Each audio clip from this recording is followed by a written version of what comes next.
हम एक बहुत ही महत्वपूर्ण विषय पे चर्चा करने के लिए उपस्थित हैं। हमारे साथ सौभाग्य से उपस्थित हैं पंडित हृदय नारायण झा जी। हृदय नारायण झा जी साहित्यकार हैं, लेखक हैं, कवि हैं और योग विद्या के ज्ञाता हैं।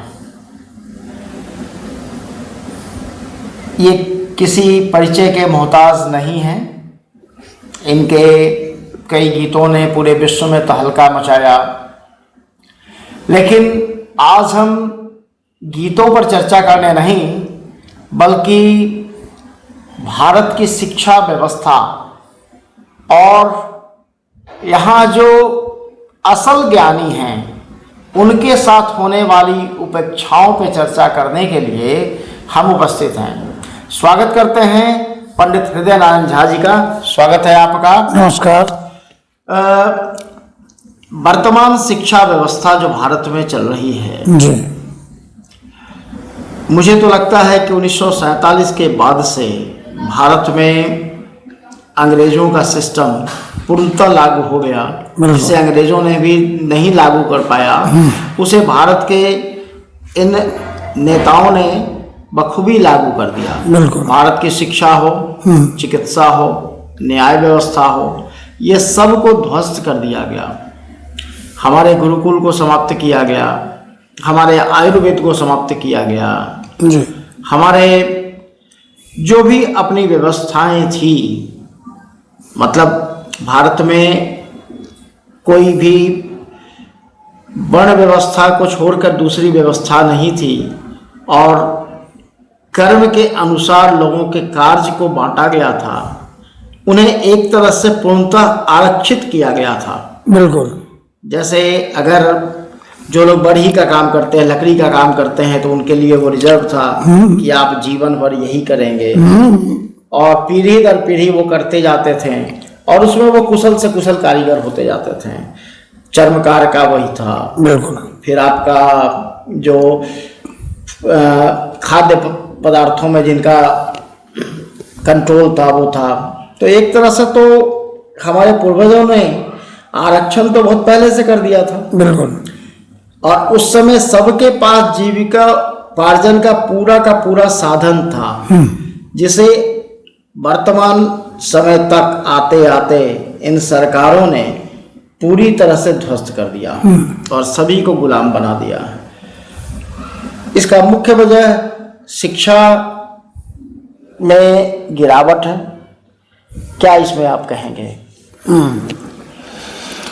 देखिए, आप तो केंद्र स्तर की बात कर दिए हैं, तो यह भी बात है कि केंद्र स्तर की शिक्षा की बात यदि हम करते हैं तो आपका ये कहना बिल्कुल सही है कि भारतीय सभ्यता संस्कृति में जो शिक्षा पद्धति रही है, उस शिक्षा पद्धति की सभी मान्यताओं मान बिंदुओं को ध्वस्त कर दिया गया। किस अर्थ में? तो यहाँ पर में शिक्षा का लक्ष्य ही रखा गया उन्नत और उत्तम पीढ़ी निर्माण। इसलिए कि बच्चा जब भी पैदा होगा तो गृहस्थ के घर में पैदा होगा और गृहस्थ को ये जिम्मेवारी दी गई कि आप अपने जीवन में जिस स्तर तक अपने व्यक्ति धर्म का पालन करते हुए अपना व्यक्तित्व और चरित्र का निर्माण किया और आप जी रहे हैं, आपसे अपेक्षा है कि आप अपने संतान को अपने से उन्नत और उत्तम बना करके अपनी जिम्मेवारी पूरा करेंगे। यही कारण था कि समय परिवार की भी शिक्षा थी। अच्छा, परिवार की शिक्षा में अब देख लीजिए, कहीं पर चर्चा भी नहीं सुनिएगा कि हमारे यहाँ जो पूर्वज की परंपरा थी, वहाँ बच्चा जैसे ही बोलने लगता था उसको शिक्षा उसकी आरंभ हो जाती थी और शिक्षा उस समय से उसको उच्चारण करने के लिए जो आरंभ किया जाता था वो संस्कृत का श्लोक होता था। अब जो बच्चा कुछ नहीं बोल रहा है उसको सिखाया जाता था, साते भवतु सुप्रीता देवी शिखर वासिनी उग्रेण तपसा लब्धो जया पशुपति पति। तो बच्चा को सिखाया जाता था ओ ना मा सी ना, ऐसे करके सिखाया जाता था। तो ये तो परिवार की शिक्षा थी। मूल बात ये थी कि बच्चा, चूंकि शिक्षा उसको देना है किस चीज के लिए, तो बच्चा, मनुष्य का जो जन्म होता है वो प्राकृत मनुष्य के रूप में होता है, और उसमें जानवर की भी बुद्धि होती है और असुर की भी बुद्धि होती है। तो पहले जानवर वाली बुद्धि हटा करके मनुष्य वाली बुद्धि में उसको लाए। इसके लिए बचपन में माता पिता, पारिवारिक जीवन की सर्वोत्तम पाठशाला परिवार ही है मानव जीवन की, तो सर्वोत्तम पाठशाला के रूप में उसके यही सिखाया जाता है कि उसमें जो हिंसक व्यवहार है, देखिएगा छोटा बच्चा किसी को दांत काट लेता है, किसी से झड़प कर लेता है, तो वो सब दुर्गुण जो है उसको हटाया जाता है। तो उसमें शिक्षा, माता पिता का शिक्षा, मार्गदर्शन और नियंत्रण, इसकी व्यवस्था की गई। उसके बाद आचार्य कुल में जैसे ही गया, जो गुरुकुल की बात आप कर रहे थे, शिक्षालय की बात कर रहे थे, तो शिक्षालय जाने से पहले बच्चों को दिनचर्या में जीने का अभ्यास कराया जाता था। हम लोग को भी याद है कि बहुत बचपन में पिताजी कहते थे दिनचर्या बनाया, दिनचर्या बनाया। तो दिनचर्या याद है अभी वो चीज, दिनचर्या बनाया। दिनचर्या क्या बनाना है, तो 4 बजे सवेरे में लालटेन लेस के पढ़ना है, ये होता था। तो आप देखिए आज जैसे स्कूल में गया तो स्कूल में भी वही तीनों चीज था, शिक्षा, मार्गदर्शन और नियंत्रण। ये दोनों तीनों चीज आप गौर कीजिएगा तो आपको लगेगा कि जब तक इमोशनली हम बच्चा से अटैच नहीं है तब तक उसके शिक्षा के बारे में हम क्यों सोचेंगे, उसके गाइडेंस के बारे में हम क्यों सोचेंगे, उसके कंट्रोल के बारे में हम क्यों सोचेंगे। तो जैसे अभी जो शिक्षा पद्धति लागू है उसमें ये समझिए कि जिसको कहते हैं आप शैक्षणिक जो शिक्षण पद्धति जिसको कह सकते हैं आप, टीचिंग मेथोडोलॉजी, वही ध्वस्त है। इसलिए कि पहले प्राथमिक शिक्षा देखिए, आज यहाँ शिक्षा परियोजना है, अरबों अरब का फंडिंग है, उसमें अरबों का फंडिंग है, विद्यालय 75,000 80,000 है। अरबों के फंडिंग का यदि 10 साल का एक आंकड़ा निकाल लीजिए तो लगेगा कि फंडिंग, उस पर जो खर्च हुआ उसका पहाड़ खड़ा है सामने। आउटपुट खोजिएगा तो जमीन पर भी दिखाई नहीं देगा आपको कहीं, क्योंकि मूल्य आधारित शिक्षा है नहीं।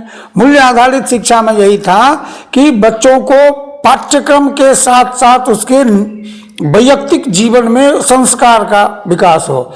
इसीलिए पहली शिक्षा पद्धति इसी पाटलिपुत्र से जब विश्व समुदाय के बीच पहुंची तो पहली शिक्षा पद्धति के बारे में आप जानते होंगे, कौटिल्य के अर्थशास्त्र में भी उस शिक्षा पद्धति का जिक्र है। कौटिल्य का अर्थशास्त्र नहीं था चंद्रगुप्त के समय में, संपूर्ण व्यवस्था का एक दस्तावेज था।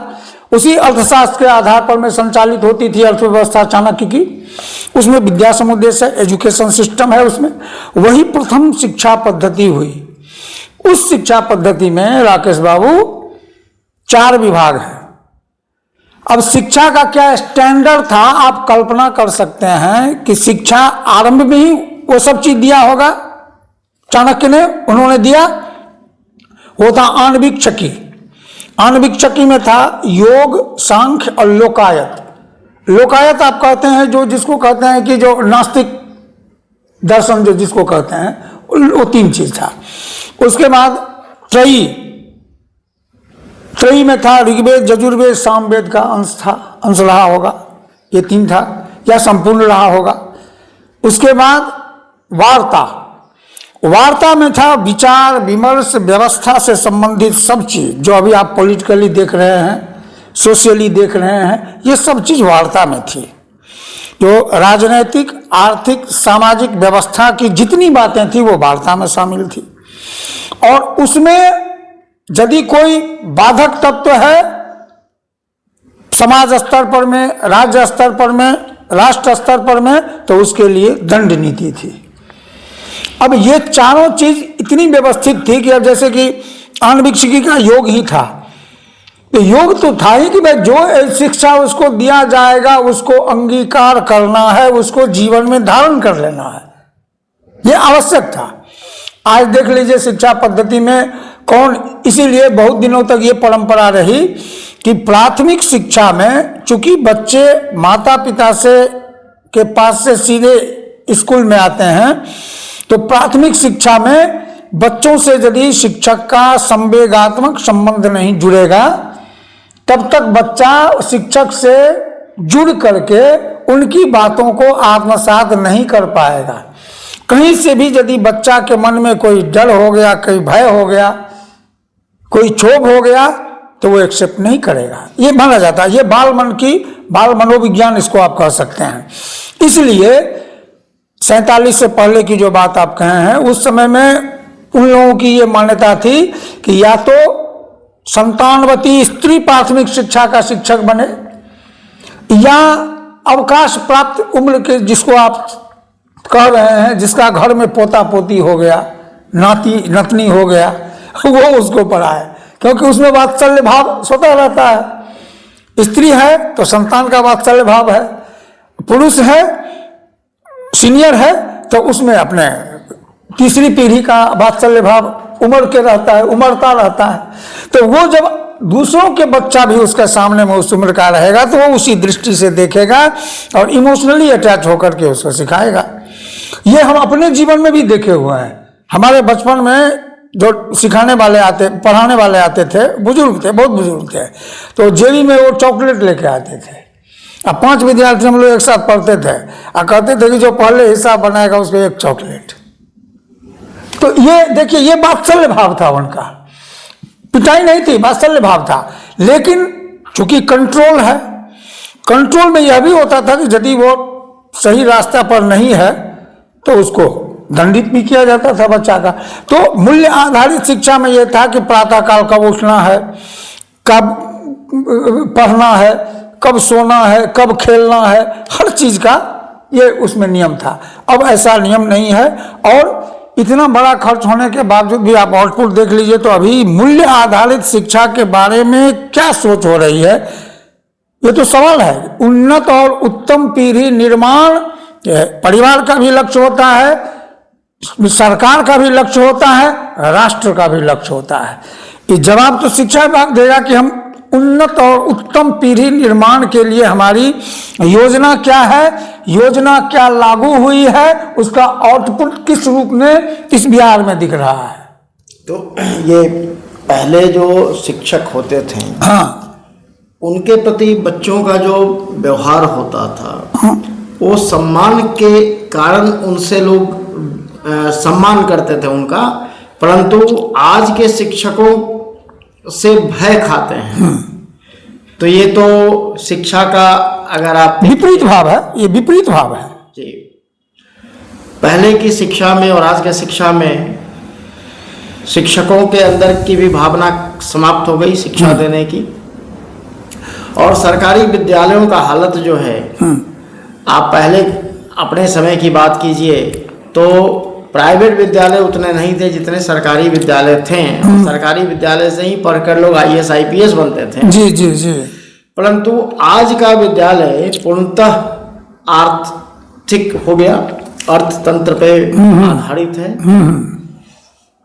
बच्चों को शिक्षा से ज्यादा जी जी प्राइवेट विद्यालयों का अगर आकलन करें तो वो शिक्षा के अलावा सब कुछ करता है। हाँ, किताब बेचता है, ड्रेस बेचता है, हर तरह के अब पे काम करता है। अब निजी स्कूल की बात आप कर लिए तो निजी स्कूल की, चूंकि मैं पत्रकारिता में भी रहा हूँ भी, अभी भी मुझे पूरे पटना के बड़े से बड़े विद्यालय का मेरे पास है अध्ययन है, मेरा बहुत करीब से देखे हैं, इंक्लूडिंग DPS जैसे विद्यालय जो हैं यहाँ। कहीं भी ये कोई जिम्मेवारी नहीं है स्कूल की कि हम आप बच्चों को प्रोड्यूस कर रहे हैं तो हम क्या प्रोड्यूस कर रहे हैं, बच्चा के रूप में हम क्रिएट क्या करने जा रहे हैं जनरेशन में। मूल्य आधारित शिक्षा, वह मॉरल एजुकेशन करके उनका सिलेबस कुछ है, लेकिन जो सिलेबस है उसमें वो क्या दे रहे हैं वही जानते हैं, दूसरा कोई नहीं जानता। बच्चों में वो वैल्यू बेस्ड जो एक मूल्य आधारित जो संस्कार होना चाहिए वो विकसित करने का उनके पास कोई योजना नहीं है, ना उसकी वो जिम्मेवारी लेते हैं। आज यहाँ सरकारी विद्यालय की बात अभी भी कर रहे थे। आज देखिए, एक सत्ता शासन, मैं समझता हूँ सत्ता शासन दोनों की को एक बार फिर से विचार करना चाहिए इस विषय पर में कि अभी जो शिक्षकों का तबादला हुआ है, तबादले जैसे जैसे जिस रूप में तबादला किया गया, जहां जहां जैसे जैसे पोस्टिंग की गई है, उसमें यदि अभी सर्वे किया जाए तो 40 से 50% उससे भी अधिक शिक्षक ऐसे हैं जो टॉर्चर, मेंटल प्रेशर में जा रहे हैं, स्कूल जा रहे हैं। कोई 2 घंटा में स्कूल पहुंच रहा है घर से, कोई 3 घंटा में स्कूल पहुंच रहा है, परेशान होकर जा रहा है। वहां जाते ही यदि थोड़ा लेट हो गया तो हेडमास्टर का, प्रधानाचार्य का डांट फटकार सुन रहा है। ऐसे 2 टीचर मुझे मिले जो रोते हुए अपनी बात बताए कि कहे सर बताइए, 2.5 घंटा जाने में लगता है, 2.5 घंटा आने में लगता है, और कुछ बोलते हैं तो प्रिंसिपल ऐसे डांटती फटकारती है। अब बताइए इसमें हम किस मानसिकता से बच्चों को पढ़ाएंगे? ये बहुत बड़ी चीज है। यदि शिक्षक स्वयं में मानसिक शांति का अनुभव नहीं कर रहा है, एक उत्साह यदि उनमें पढ़ाने का नहीं है, तो क्या पढ़ाएंगे? अभी क्या किया गया है कि जितना ज्यादा से ज्यादा परेशानी लेकर के आप ड्यूटी कर सकते हैं, हम उतनी परेशानी आपको देंगे। नौकरी करना है करो, नहीं तो अपना सोच लो। ये वाली स्थिति भी है। तो अभी तो सरकारी स्कूल के शिक्षकों की अगर बात करें, हाँ, तो उनके साथ भी तो वही है, शिक्षा छोड़ के वो सब काम करते हैं। नहीं, यही बात हम कर रहे हैं कि नहीं समझ, बात यह है कि जो IAS ऑफिसर मंसूरी में स्टाफ ट्रेनिंग कॉलेज में देख के आते हैं कि सूत्र वाक्य लिखा हुआ है योगा कर्मसु कौशलम, कर्म में कुशलता ही योग है, वो कर्म में कुशलता क्या, टॉर्चर में, प्रेशर में कर्म की कुशलता रहेगी किसी में?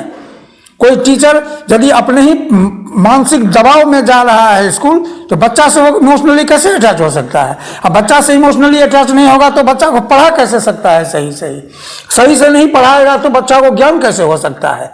तब तो एक ही चीज है कि आप खिचड़ी खिलाइए, आप भोजन कराइए, आप वस्त्र दीजिए, अब आवास भी बच्चों के लिए अलग से एक बना दीजिए कि जिसके घर में एक बच्चा स्कूल आएगा उसके लिए एक एक फ्लैट हम दे देंगे। यह भी आप कर सकते हैं। लेकिन ज्ञान और संस्कार जब तक इमोशनली अटैच नहीं होगा टीचर बच्चा से, तब तक आप दे नहीं सकते हैं। तो ये जो बिहार सरकार ने किया, मिड डे मील, पोशाक, साइकिल, इसका आउटपुट खोजिए ना। क्या इससे बच्चों में शैक्षणिक विकास हुआ?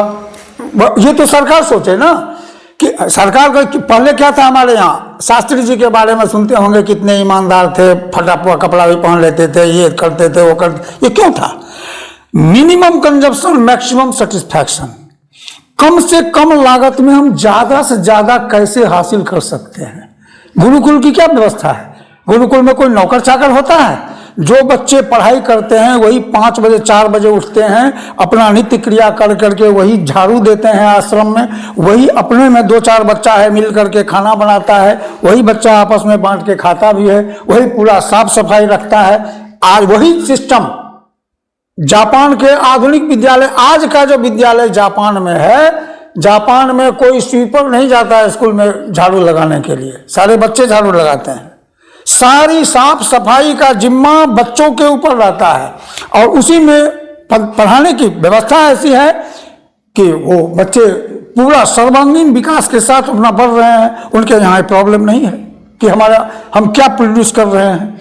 वो प्रोड्यूस कर रहे हैं, अच्छा नागरिक बना रहे हैं। ज्ञान विज्ञान हमारे पूर्वजों ने बनाया। देखिए एक चीज और है, सत्ता और शासन की कुछ ऐसी व्यवस्था हो गई है कि उसको यदि आज परिभाषित कीजिए यथार्थ रूप में, तो यही है कि वर्तमान सत्ता शासन न जनता की है न राज्य की है, वो है तो बहुमत की है। बहुमत की है, जिस पार्टी की है, पार्टी के गठबंधन की है, उसके अलावे न कोई और जनता है उनके नजर में, न उनके नजर में और कोई व्यवस्था है।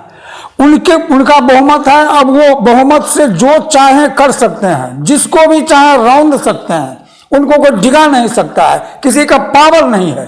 तो इसका जो लाभ उनको चाहिए, जितना वो ले सकते हैं अपना ले रहे हैं, जो करना है वो कर रहे हैं।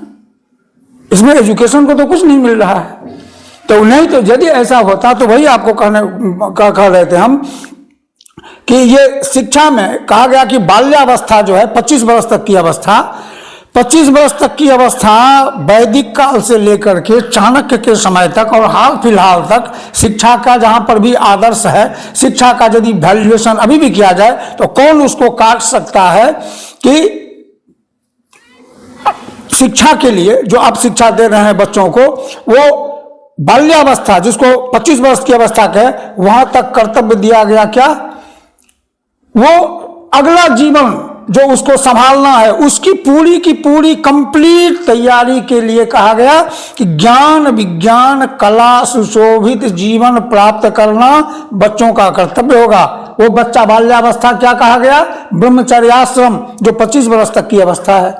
आज 25 वर्ष तक के बच्चे हमारे कॉलेज में हैं, कोई इंजीनियरिंग कॉलेज में भी है, कोई आईएएस भी बन रहे हैं, कोई डॉक्टर भी बन रहे हैं, लेकिन क्या उनमें ज्ञान कितना हम दे रहे हैं, विज्ञान कितना दे रहे हैं, कला कितना दे रहे हैं, जन का कितना दे रहे हैं, जीवन का कितना दे रहे हैं?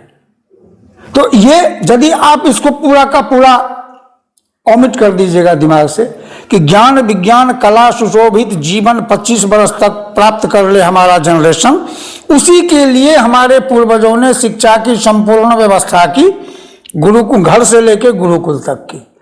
आज के सत्ता शासन में ज्ञान विज्ञान कला समन्वित जीवन देने की जिम्मेवारी न विभाग को लेना है, न किसी नेता को लेना है, न किसी ऑफिसर को लेना है। जो एक सिस्टम फाइल में चल रहा है उस से हम आए कुर्सी पर बैठे उसको देखेंगे, जितना हमसे होगा वो करेंगे, काम खत्म, आउटपुट हो नहीं हो उससे लेना देना है। तो जो दिख रहा है वो तो इसी रूप में दिख रहा है। और एक और भी जरा, जो बच्चे स्कूल में पढ़ते हैं या कॉलेज में पढ़ते हैं, वहाँ से जब निकलकर जीविकोपार्जन के लिए अगर नौकरी की तलाश में आते हैं तो उनके साथ जो इंटरव्यू होता है या रिटन एग्जामिनेशन होता है उसमें उनके पढ़े हुए कहीं से कोई मतलब नहीं होता है। तो क्या ये हास्यास्पद नहीं है? क्या पढ़ाते क्या है, नौकरी के लिए पूछते क्या है? आपकी अपनी दी हुई डिग्री अपने ऑर्गेनाइजेशन में आप उसको नहीं रख सकते हैं। तो शिक्षा का स्तर तो यहाँ से दिखता नहीं है। नहीं, अब यही उद्देश्य, आप बहुत अच्छी बात कह रहे हैं कि और चीज़ का बात छोड़ दीजिए, दो चीज़ की बात ले लीजिए। आप जो डॉक्टर बनते हैं, इंजीनियर बनते हैं, उस पर तो सरकार का 90% खर्चा है। सरकारी जितने संस्थान हैं उसमें, जैसा हमको पता चला, मेरे भी एक संतान गए थे सरकारी कॉलेज से इंजीनियरिंग किए, तो वो 90% उसका खर्च सरकार वहन करती है। तो 90% खर्च वहन करके जिसको आप एक तकनीकी मैंने शिक्षित सुशिक्षित बनाते हैं, तकनीकी रूप से, मेडिकली वैज्ञानिक रूप से, चिकित्सा वैज्ञानिक रूप से, उसका उपयोग हम कहाँ करें, बेहतर से बेहतर उपयोग कैसे करें, इसकी कोई प्लानिंग नहीं है सरकार के पास। दिक्कत ये है। आवश्यकता नहीं है ये नहीं आप कह सकते हैं, आवश्यकता तो है ही है। आवश्यकता तो प्रखंड स्तर से लेकर के और वो मुख्यालय स्तर तक बहुत पर्याप्त अवसर है, लेकिन इसकी प्लानिंग नहीं हो पाती है कि हम इस वर्ष यदि हम 100 इंजीनियर निकाले हैं तो 100 इंजीनियर को के बेहतर उपयोग, उसके संपूर्ण क्षमता का उपयोग हम कहाँ करें, कैसे करें, इसकी प्लानिंग नहीं हो पाती है। इसीलिए वैसे वैसे जो तकनीकी जो हमारे सुशिक्षित लोग हैं उनको भी परेशानी हो रही है आजकल जॉब में। नहीं तो ज़्यादातर लोग तो जैसे मतलब बिहार से इंजीनियरिंग किया या बिहार से मेडिकल किया, वो कल को भाग जाता है दूसरे स्टेट में, दूसरे स्टेट में चला जाता है, विदेश में चला जाता है। तो सवाल ये उठता है कि आप 90% खर्च किसके लिए किए? नुकसान तो आपका है। नुकसान तो आपका है। आप सोच नहीं पा रहे हैं कि हम 90% खर्च कर दिए तो हमारे हाथ में क्या आया।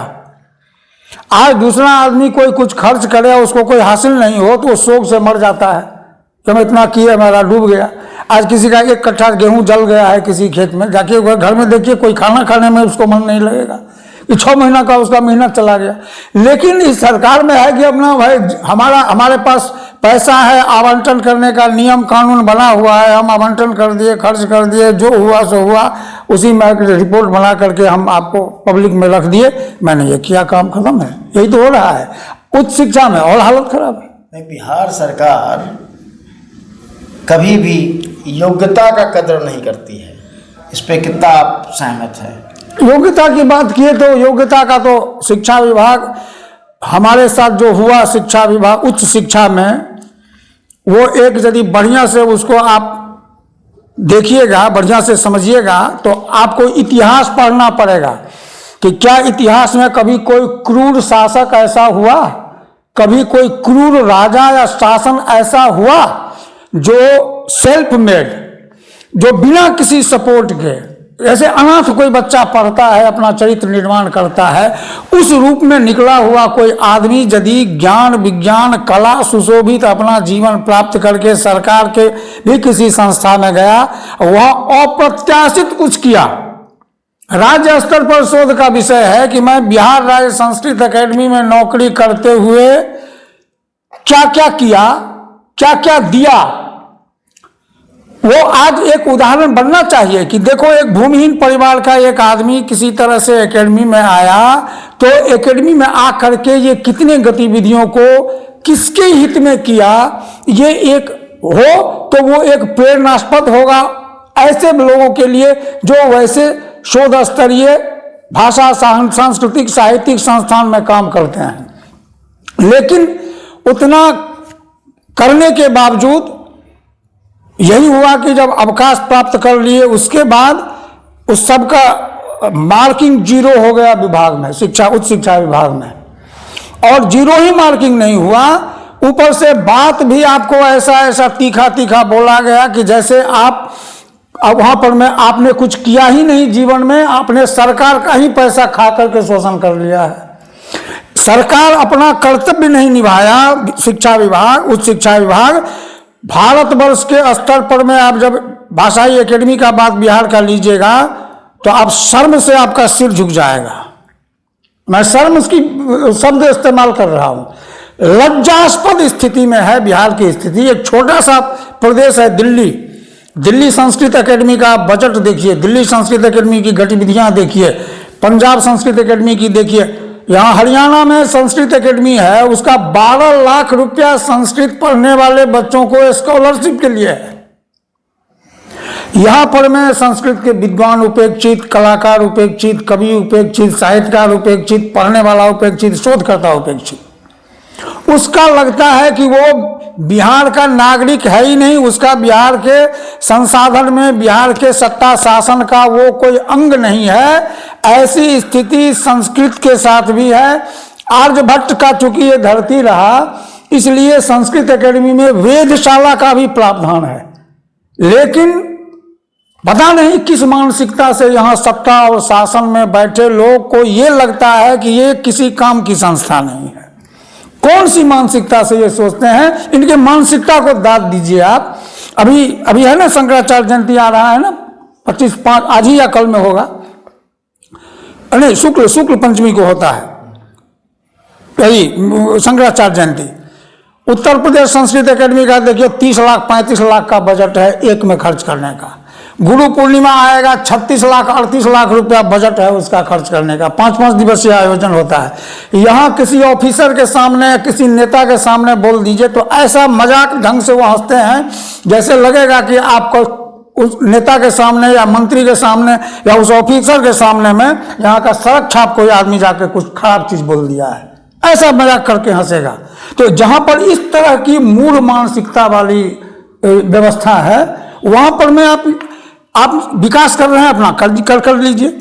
लेकिन ये मान के चलिए यदि आचार्य देवेंद्र नाथ शर्मा जैसे विद्वान की बात का कोई कद्र होना चाहिए, यदि डॉक्टर उमाशंकर शर्मा ऋषि जैसे विद्वानों की बात का कोई मतलब होना चाहिए, यदि रामदेव त्रिपाठी जो थे यहाँ नेत्रहाट विद्यालय के प्रिंसिपल हुआ करते थे, वैसे वैसे विद्वानों के बात का यदि कोई मूल्य होना चाहिए, तो विकास का कोई भी आप स्टैंडर्ड बड़ा खड़ा कर लीजिए। आपकी वाणी यदि नहीं है आपके पास, भाषा आपके पास नहीं है, आप भाषा सांस्कृतिक रूप से आपका स्तर सही नहीं है, तो राज्य में तो आप जितना अपना पीठ थपथपा लीजिए, राज्य के बाहर आपकी प्रतिष्ठा कभी नहीं स्थापित होगी। और उसको करने में जो भी ताकत सरकार को थी, सरकार ने लगा के रख दिया और साबित कर दिया कि चाहे वो संस्कृत हो, चाहे मैथिली हो, चाहे मगही हो, चाहे भोजपुरी हो, चाहे जो भी हो, न मेरे नज़र में कोई विद्वान किसी काम का है, न मेरी नज़र में कोई शिक्षा का, उन भाषाओं का न विद्वान का कोई कद्र है, न कवियों का कोई कद्र है, न साहित्यकार का कोई कद्र है, न उस अकेडमियों के माध्यम से जो यहाँ के गौरवशाली विश्वव्यापी विरासत रही है, हमको उससे भी कोई लेना देना नहीं है। और ऐसे संस्था को खत्म कर देना चाहिए। जो कर्मचारी है उसके लिए जितना प्रताड़ित उसको कर सकते हो तुम करो।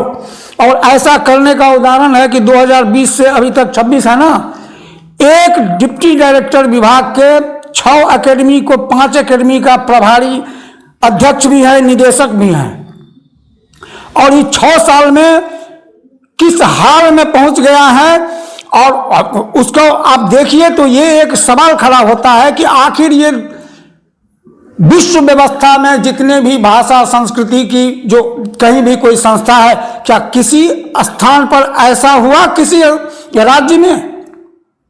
क्या यह सरकार प्रायोजित है कि इतने? आज राज्य स्तर पर यदि आप लीजिए, वोटर तो सभी कवि होंगे, सभी साहित्यकार होंगे, सभी विद्वान होंगे, सभी कलाकार होंगे, लेकिन उन सबकी हकमारी यदि आप कर रहे हैं बरसों बरस, 20 बरस से, 25 बरस से, किसी को स्टेट अवार्ड नहीं मिल रहा है, किसी को वृत्ति दान नहीं मिल रहा है, किसी को छात्रवृत्ति नहीं मिल रही है। सभी एकेडमी में है कि उस भाषा के नवोदित छात्र को छात्रवृत्ति दी जाएगी, जो जीवन भर उस भाषा की सेवा करके आज चौथा पद में चले गए हैं उसको वृत्ति दान दिया जाएगा।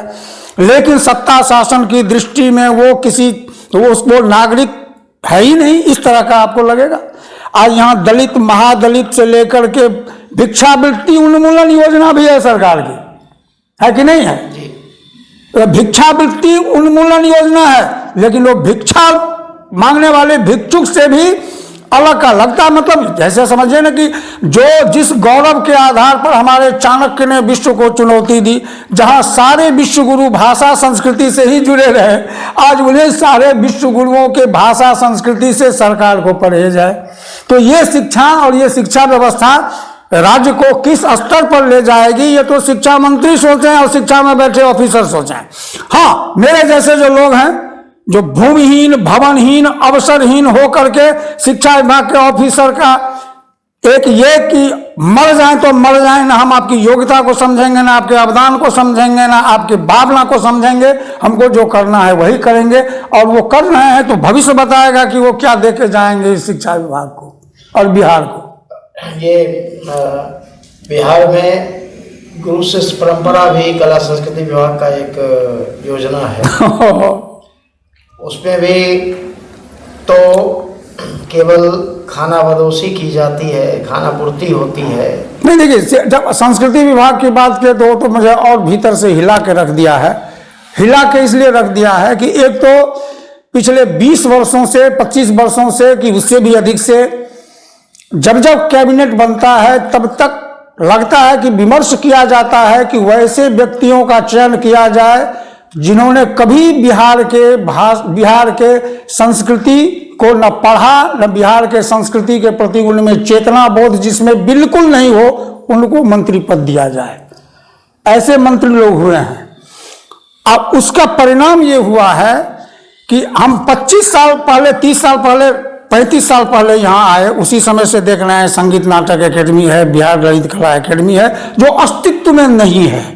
इस बीच बीच में कोई अध्यक्ष बने, एक बार शंकर प्रसाद बने, एक बार वो भी बने, क्या कहते हैं, आलोक धर्मा भी बने, देखे हैं बीच बीच में।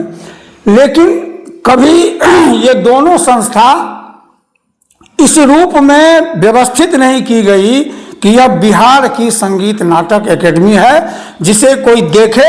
आज बिहार बाहर का कोई कलाकार आता तो एक बार जरूर उस इंस्टीट्यूशन में जाता यदि वह अपने स्वरूप में खड़ा होता। अब ये आप कहेंगे कि क्यों कर रहे हैं, तो सांस्कृतिक दृष्टि से भारत का सर्वाधिक विधाओं वाला यदि सांस्कृतिक प्रदेश है तो वो बिहार है। और भारत का सर्वाधिक उपेक्षित सांस्कृतिक विरासतों वाला यदि खास करके गीत संगीत नाट्य के क्षेत्र में कहिएगा तो वो बिहार है। सर्वाधिक उपेक्षित मैं कह रहा हूं। क्यों? 4 ध्रुपद घराने देश में हैं, जिसमें 3 बिहार में हैं। 6-7 यहां पर में ख्याल गायकी के घराने हैं। तो इतने तो क्लासिकल घराने हैं। मैथिली, मगही, भोजपुरी, अंगिका, बज्जिका लीजिए तो 5 भाषा तो लोक सांस्कृतिक विरासत है। कीर्तनिया नाच यहाँ है, लोक गाथा नाच यहाँ पर में है, कई तरह के नाच हैं यहाँ पर में गाथा से संबंधित। वो तो नाट, इसमें नृत्य भी आ गया। उसके अलावे नाटक लीजिएगा, अंकिया नाटक, कीर्तनिया नाटक, ये सब बहुत पहले से प्रचलित है। जो साहित्यिक जो हमारे पुरोधा हुए हैं उनके कृतियों पर में वो सब हुआ करती थी। बिहार ही एक ऐसा राज्य है जहां एक नर्तक घराना हुआ दरबारी दास करके मिथिला में। वो दरबारी दास एक ऐसा कैरेक्टर हुआ जिसको देखने और सुनने के लिए कुंदन लाल सहगल आए बिहार। बनारस की जो नामी थी गायिका सिद्धेश्वरी देवी, वो आई इनका दर्शन करने। वो कौन ऐसा कलाकार बिहार में है जो अंगूठा छाप रहते हुए गुरु के सानिध्य में गए तो कुछ कुछ वो कटो करके सीखे, और अंगूठा छाप रहते हुए भैंस चराने वाला, गाय चराने वाला कोई कलाकार कैसे गीत गोविंद जैसे क्लिष्ट संस्कृत को शुद्ध शुद्ध उच्चारण करके गाता भी है और नृत्य भी करता है। ऐसी परंपरा रही है बिहार में। लेकिन अब क्या है, तो अब वो गुरु शिष्य परंपरा की बात किए। हम तो 36 वर्ष से पटना रेडियो के कलाकार हैं। मैं बिना किसी गुरु का, एक भैंस चलाने वाले हमारे चचेरे भाई थे, वो जो भैंस खोलते थे 5 बजे 4 बजे भोर में, तो प्राती गाते थे, उनसे प्राती सीख लिए। कहीं से एक इस्लामिक समाज के थे, वो निर्गुण बहुत अच्छा गाते थे, तो उन जो नाच में भी काम करते थे। तो गांव में तो हिंदू मुस्लिम नहीं ना होता है, सब एक साथ मिल करके नाच गाना इस सब में काम करता है। तो उससे हम निर्गुण सीख लिए। हमारे गांव में पहले दूसरा टोली हम कहते थे, दूसरा जाति के लोग रहते थे। उनके यहाँ भगत गाने का सबको हुनर था, उसके बीच में जा करके सुनते थे तो उसको सीख लिए। मतलब गुरु शिष्य की परंपरा हम जब तक गांव से आए पटना तब तक नहीं देखे। पटना में जब मैं रेडियो पास किया 1990 में, उस समय विंध्यवासिनी देवी का राष्ट्रीय स्तर पर नाम था बिहार के लोक गायिका में। और भोजपुरी के थे संतराज सिंह रागेश, भरत सिंह भारती, ये सब बहुत सीनियर थे। ब्रजकिशोर दुबे थे, लक्ष्मण साहबादी थे, और सुदर्शन साहबादी थे, मतलब कई ऐसे सीनियर थे। भागीरथी देवी थी। लेकिन किसी को मैं गुरु शिष्य परंपरा शब्द भी मेरे कान में लोकगीत के क्षेत्र में नहीं आया। जबकि मैं रेडियो से के विभिन्न प्रकार के प्रोग्रामों में जाता रहा, लोगों के बीच में रहा, पत्रकारिता में भी आ गया था, तो हम कवरेज भी करते थे। पद्मश्री विंध्यवासिनी देवी का विंध्य कला मंदिर था, वहाँ कुछ लोग सीखने जाते थे। सीखने कौन जाती थी? तो गृहिणियाँ जो थी वो सीखने जाती थी, परंपरा का गीत उनसे सीखने जाती थी। कोई प्रोफेशनली जाती नहीं थी, और जो भी सीखने जाती थी वो उनको चाची कहती थी, और वो सबको बेटी कहती थी। वहाँ भी हम गुरु शिष्य परंपरा नहीं देखे। शारदा सिन्हा जी के लिए मैंने खुद गीत लिखा, उनके सानिध्य में मैं रहा। कोई उनको ऑफर भी करता था कि दीदी हम आपसे सीखना चाहते हैं, तो हमको कहे कि जे देखियो ये तो गुरु शिष्य परंपरा नहीं चेगा कि हम ककरो सीखे हुए, हम तो अपने घर में जो भेल तकरा से सीख। मैंने उनका ये कहना था कि ये तो हम भी अपने माँ दादी से प्रेरित होकर के अपना स्वतः स्फूर्त चेतना हुई, तो उस चीज़ को मैंने नकल किया और कंठ से कंठ में आया, तो मैं गा रही हूँ। उन्होंने भी कोई परंपरा नहीं चालू की। अचानक मुझे इस बार पिछले वर्ष अचानक आया अखबार में, अचानक हमारे मोबाइल पर आया कि सरकार ने मुख्यमंत्री गुरु शिष्य परंपरा शुरू की है। उसमें 15,000 गुरु को मिलेगा, 7,000 संगत कलाकार को मिलेगा, 3,000 या 4,000 कुछ है, वो शिष्य जो होंगे उनको मिलेगा।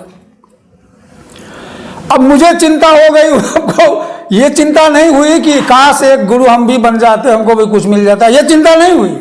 चिंता इस बात की हुई कि मेरे बाद मेरे मैथिली का प्रतिनिधि गायक कौन होगा पटना रेडियो में, जो मेरे इतनी विधाओं को वो समय पर गा सकेगा। मेरा रिकॉर्ड है पटना रेडियो में, आप पता लगा सकते हैं कि जब जब मेरी बुकिंग हुई, जिस जिस समय में हुई, उस समय के अनुकूल मैंने गीतों का चयन करके वहां प्रस्तुति की।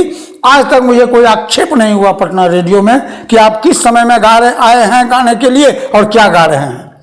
उसकी चिंता जरूर हुई गुरु शिष्य परंपरा देखने के बाद कि कहाँ है वो गुरु, कहाँ है वो शिष्य।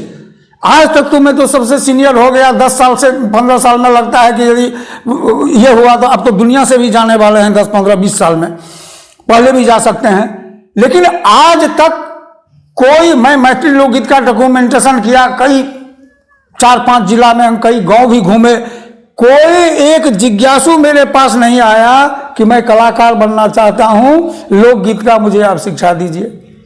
20-25 वर्ष पहले एक केंद्र सरकार की एक छात्रवृत्ति योजना के तहत 2 बालिका थी मगध महिला कॉलेज की, वो मेरे संपर्क में आई कि अब जो है सो हम लोगों को छात्रवृत्ति मिल रहा है लोकगीत में बेहतर करने के लिए, सो उसमें गुरु का सर्टिफिकेट चाहिए कि सीखिएगा किससे, तो आप चाचा जी हमको दे दीजिए। तो हम 2 बच्चों को दिए थे जिसको स्कॉलरशिप मिला था, वो हमसे जो सीखी से सीखी। उसको भी हम गुरु शिष्य परंपरा के अनुसार नहीं सिखाए, परंपरा ही नहीं थी। तो अब जो परंपरा नहीं थी वो अब चालू हो गई है। अब देखिए कितने लोग उससे लाभान्वित होते हैं, क्या होते हैं। तो ये तो गुरु शिष्य की परंपरा है। मेरी जो जानकारी है वो मेरी यही जानकारी। गुरु शिष्य परंपरा को देखकर आपको अंदर से आक्रोश भी आता है और कैसे कलाकार फ्यूचर में बनेंगे इसकी चिंता भी आपको खाई जाती है। लेकिन इस सरकार में हमने कुछ चीज़ों को देखा और कुछ चीज़ें ऐसी है जिसमें कि आश्चर्य खुद भी होता है। कितना बड़ा इतिहास के साथ धोखा किया जा रहा है। जैसे लोग रामनवमी का उत्सव मनाते हैं और राम को नहीं जानते हैं। रावण का वध फागुन पूर्णिमा को होता है, लेकिन यहाँ लोग दशहरे में कर देते हैं। राम चैत्र नवमी को अयोध्या गए हैं, यहाँ कार्तिक में उनको बुला लिया जाता है। बिल्कुल। तो ये सब परंपराएं जो हो रही हैं और वो भी सरकार के द्वारा पोषित हो रही हैं, तो ये कितना लगता है, इस पे शायद आपने कुछ गीत भी बनाए थे। देखिए इसमें एक तो ये चीज़ आप समझिए कि मैं आज अखबार के लिए सांस्कृतिक पत्रकारिता 30 वर्षों से कर रहा हूँ।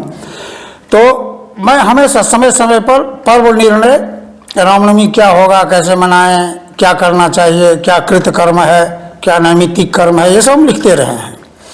तो जब राम मंदिर बन गया, योगी जी आए तो कहे कि भारतीय संस्कृति का ये गौरवशाली हमारा एक साक्षी रहेगा, केंद्र रहेगा, बहुत बढ़िया बात है। और राम राज्य फिर से वापस आएगा, ऐसी भी बातें होती रही हर तरफ। तो इस बार जब रामनवमी आया, मैं वैसे राम जय श्री राम जिस रूप में गूंज रहा है, राम का जिस रूप में प्रचार हो रहा है, मैं वैसा प्रचारक नहीं हूँ, मैं साधक हूँ। मैं उनकी एक एक बात जो अनुकरणीय है मेरे लिए, उस पर मैं सोचता हूँ, गहन विमर्श करता हूँ, कोशिश करता हूँ कि थोड़ा कष्ट उठा करके भी इसको अपने जीवन में करना चाहिए। तभी हम अपने पीढ़ी को भी बताएंगे कि भगवान राम का इतना जो क्वालिटीज ऑफ लाइफ है उसमें से जितना आप ग्रहण कर सकते हैं कीजिए। एक आध बार हमको मौका लगा किसी मंच पर में बोलने का, जिस समय तुलसीदास जी का शताब्दी वर्ष चल रहा था, तो एक मंच पर मुझे बोलने का मौका लगा। तो मैंने यही कहा कि देखिए 1 वर्ष तक राज्य स्तर पर, सरकार स्तर पर भी कई जगह प्रोग्राम हुए तुलसीदास का ये, लेकिन फायदा जो होना चाहिए हमारे युवा पीढ़ी को वो नहीं हो पाया। तो कहा क्या होना चाहिए, हमको कुछ नहीं करना है। रामायण में उसको कुछ भी नहीं पूरा पढ़ाना था। लंका कांड में जो विभीषण को बता रहे हैं प्रभु श्री राम कि वो जीवन रूपी रथ क्या होता है विजय श्री के लिए, शत्रुओं को जीतने के लिए, वो युवावस्था को जरूर कान में डाल देना चाहिए। यदि आज भी युवावस्था के कान में डालेंगे तो मुझे विश्वास है कि 1000 में नहीं ज़्यादा तो 1000 में 10 युवा यदि उसको अंगीकार कर लिए तो 10 एसेट हो जाएगा अपने परिवार का, अपने खानदान का, अपने समाज का, अपने गांव का, अपने राज्य का, अपने राष्ट्र का। वो क्या चीज़ है? चर्चा भी नहीं सुनते होंगे कहीं पर में, राम तथाकथित राम भक्तों के बीच से आप ये सुने नहीं होंगे। वो है कि जब रावण रथी बिरथी रघुबीरा, ये जब विभीषण अपना व्यक्त करते हैं, उसी पर कहे हैं कि जीवन रूपी रथ जिसके पास है विभीषण, उसका कोई शत्रु को उसे जीत नहीं सकता, वो अजय हो जाता है। उसका है वो, उसमें आज भी बहुत सारे चीज जो है वो समझिए औषधि के समान है। युवावस्था को बुरे रास्तों से, दोषों से खींच करके सद्गुणों के मार्ग में आरूढ़ कर उसके मनोनुकूल उसको सफलता दिलाने के लिए ये अमृतमय वचन है प्रभु श्री राम का।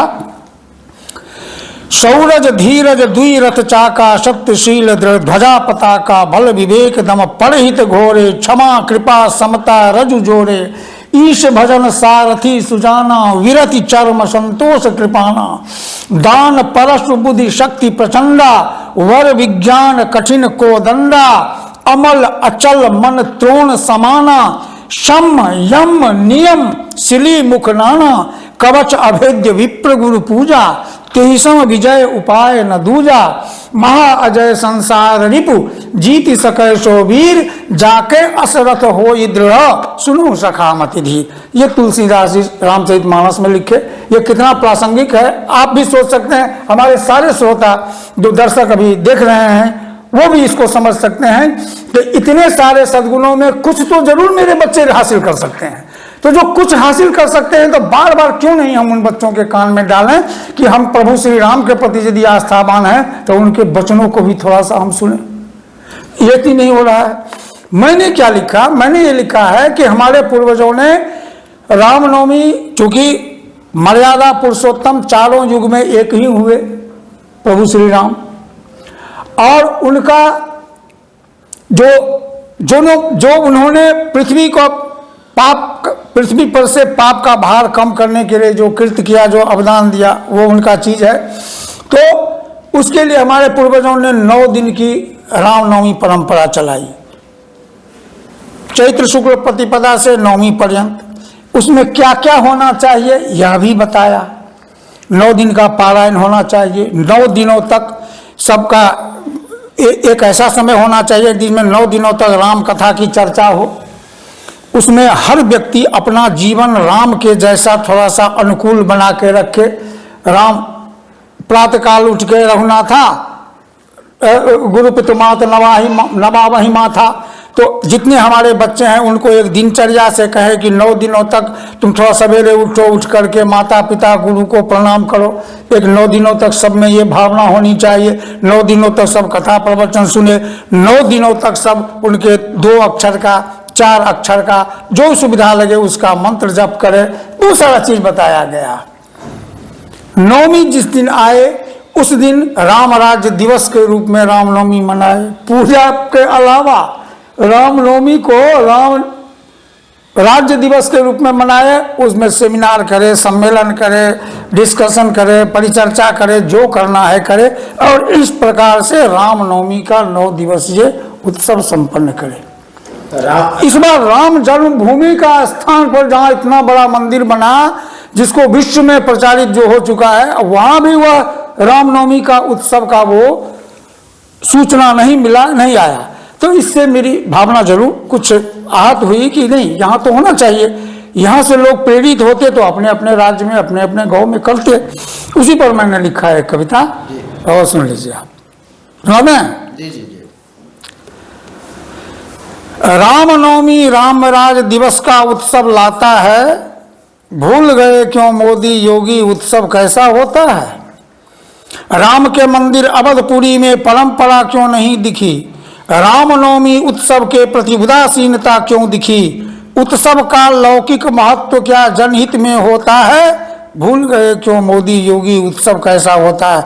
ये इसलिए दिया कि उस रामनवमी में दिया हुआ है कि संपूर्ण सार्वजनिक भागीदारी होगी उस उत्सव में। तो अब समझिए कि समरस समाज के निर्माण करने में देरी लगेगी यदि सबकी सहभागिता सुनिश्चित कर दी जाए। और सत्ता शासन से क्या दुर्लभ है, तो सबको जोड़ने के लिए कुछ भी कर सकती है। राम मंदिर में भी उत्सव आज नहीं, वह जीवित है, भुला दिया है उस उत्सव को, जय श्री राम ही गुंजित है। 9 दिवसीय रामनवमी का उत्सव क्यों नहीं दिखता है, भूल गए क्यों जोगी मोदी उत्सव कैसा होता है।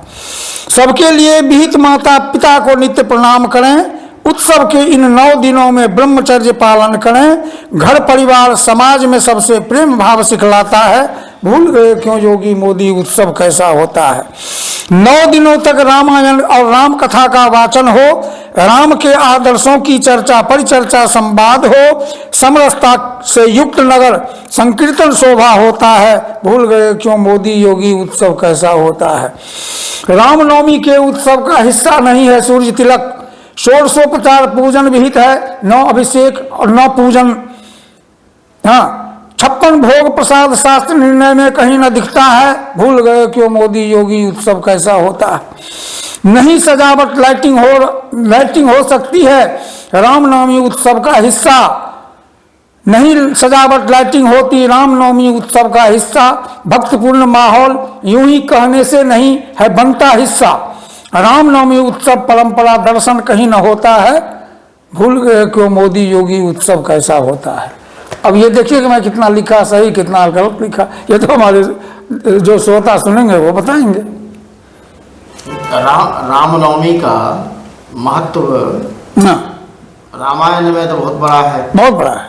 वही उसी दिन राम भगवान श्री राम का जन्म भी हुआ, हाँ राज्याभिषेक भी हुआ, वनागमन भी हुआ, बिल्कुल, और पुनः राज्याभिषेक भी उसी दिन हुआ। तो ऐसे इसीलिए ना कि 4 युग में तो ये अकेले ऐसे कैरेक्टर हुए, ऐसे व्यक्तित्व चरित्र हुए।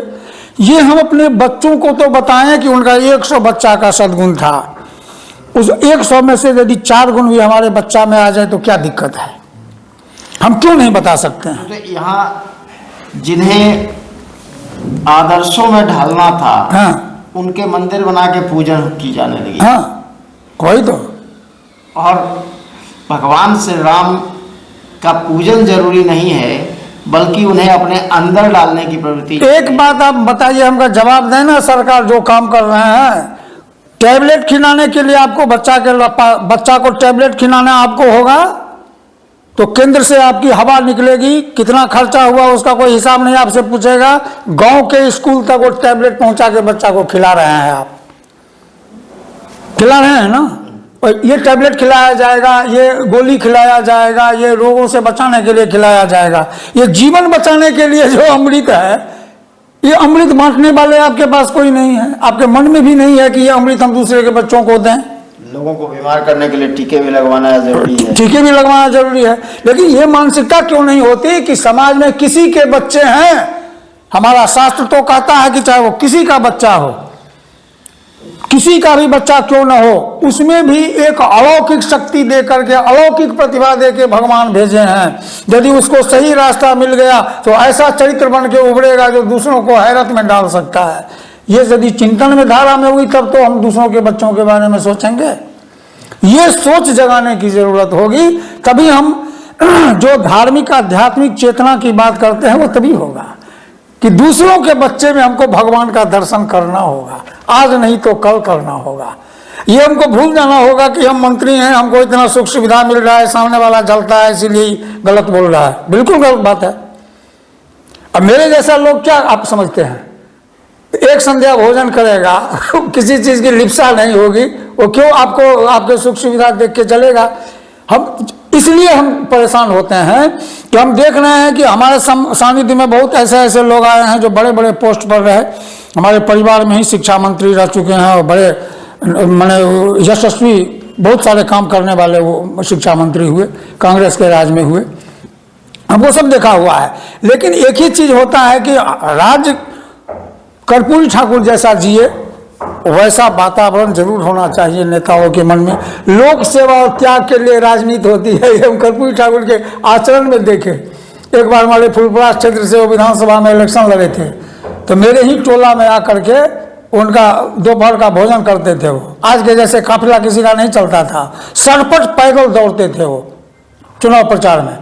आए सीधे चौकी पर में लेट गए, तब ना दूसरों को कुछ दिए। लोक सेवा और त्याग की राजनीति क्या होती है, मैं कर्पूरी ठाकुर के जीवन में देखा, आंख से देखा हुआ हूँ। तो ये देख करके आज इतना मन में उबाल आ जाता है कि हम किस दुनिया में जी रहे हैं, किस सत्ता शासन की व्यवस्था में जी रहे हैं, जहाँ न ज्ञानी गुणी विचारक शिक्षा संस्कार संस्कृति सबसे जुड़े हुए लोग आज इतने उपेक्षित हैं, बहिष्कृत हैं, तिरस्कृत हैं। तो आखिर शिक्षा का मतलब क्या है, ये एक सवाल खड़ा करता है। जी बहुत बहुत आभार आपका, आपने अपना कीमती समय दिया और कई मुद्दों पे बेबाकी से अपनी बात रखी। बहुत बहुत आभार आपका। जय जय।